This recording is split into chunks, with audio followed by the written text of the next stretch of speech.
flower friends, welcome to Flower Patch. It's still a bit snowy out and I can't get in the garden, but I can have fun in the greenhouse.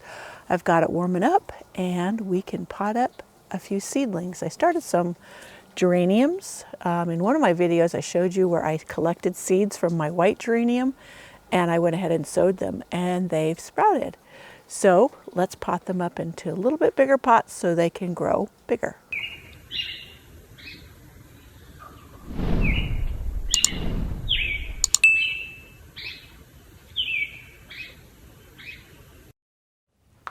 So we're in here to pot up these seedlings. I have some 4-inch pots and my DIY potting soil. It's all doing good. It's a little warm yet. Better stir it up and cool it down a little bit. I poured boiling water through the compost that I used before I mixed it with the perlite and the coconut coir. Because it's been sitting out and it probably has fungus gnats larvae and fungus gnats in it, and I don't want that in the house. So I think it's okay. It won't be too hot for the seedlings. Anyway, so let's get these going. I have, let's see, 1, 2, 3, 4, 5, 6. This one's a little bitty guy because I actually germinate. I actually planted him a little bit later. And then I have a volunteer petunia. So we'll pot that up too. I don't know. Alrighty, fresh gloves.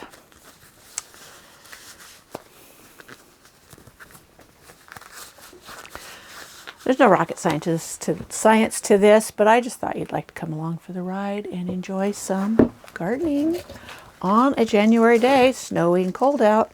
So I've put probably a third filled the bottom of that. I have an old paintbrush, but I'm just going to use the end to pry the seedling out. Can you see this? Yeah, you can see it. I'm kind of far away from the camera. Ooh. Whoops. And I'll just stick it down in there and fill with soil. Now I press down very gently to get it down in there.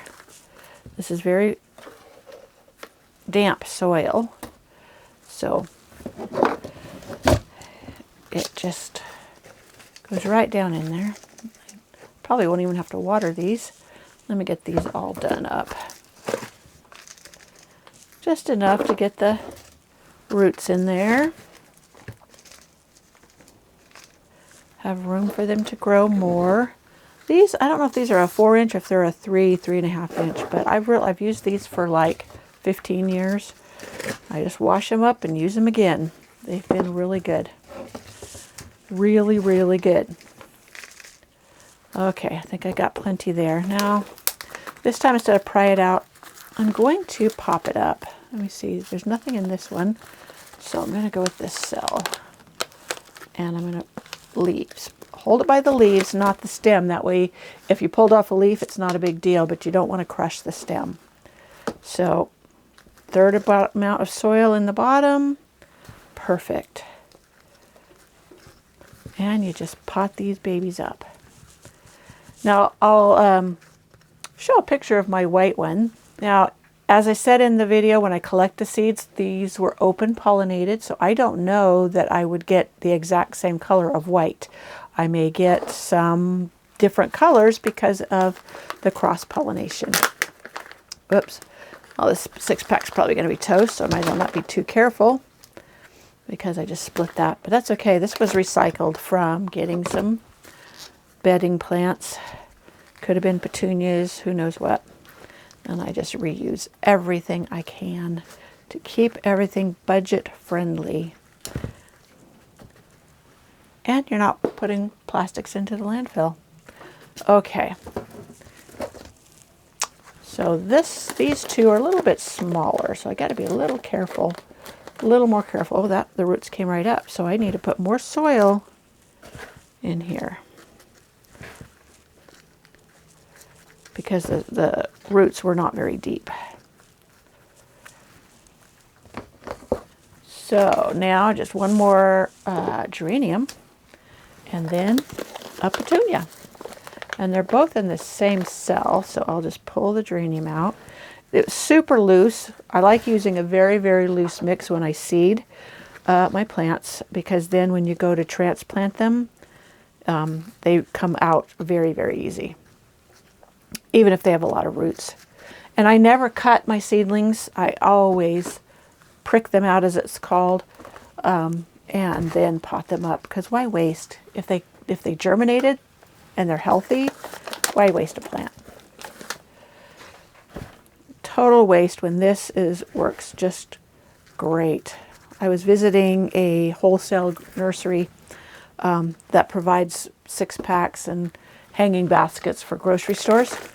And they also sell to the public, thankfully, because I can get some really pretty things really inexpensively compared. And it's exactly what they do. They do not waste a seedling. They had this little container, and it was full of tomato seedlings, and they were pulling them out individually. They were only about this tall, potting them up separately to grow on. And if it's good enough for them, it's good enough for me. And as I said before, you don't waste anything. So, and that, my friends, is how you pot up geranium seedlings. It's not too difficult. Anybody can do it. You get them started, get them along, pot them up. And then they will continue to grow on. And this size, they could stay in this size pot for quite a while. So I probably won't have to pot them on until later in the spring if I want to then, or I could sell them in these containers here. I did want to ask though, what color or type of geranium have you grown from seed or just grown and loved? There's one that I think it's on Swallowtail Garden Seeds, and it's called Maverick Coral. And it has this orange and it has some fuchsia in it. Really pretty combo, and I'd like to get those seeds and start some of them too. And I have a whole nother batch of seedlings I started a week ago on the racks, and it's a Maverick mix. So I don't know, I could have gotten one of the coral ones in there. So I'm hoping so. So let me know in the description box below if you have tried a geranium from seed, or if you just grow a special geranium. One thing I'd like to try is the scented geraniums, and I don't even know if you can find seeds for those. I've seen the plants, but not the seeds, but they seem like they'd be fun. So I'll see you in the next video.